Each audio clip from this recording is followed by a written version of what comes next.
Hi guys, আজি আছে আমাৰ মুনুকণৰ অন্নপ্ৰাশন। যিহেতু 6 মাহ কমপ্লিট হ'ল, ভাত মুখত দিয়া সৰুকৈ পতা হৈছে। তাইক সেই নিয়মখিনি কৰাইছে আৰু এয়া সাঁচি ৰাখিছোঁ অকণমান।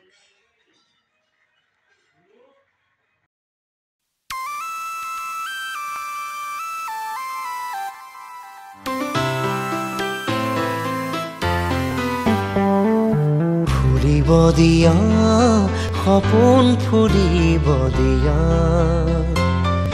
থাকিব দিয়া, তাতেই থাকিব দিয়া।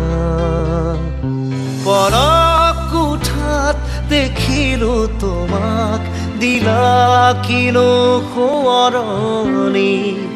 চকুৰ পতাত কাৰে জিৰণি, মৰমৰি যে আবহনি। ফুৰিব দিয়া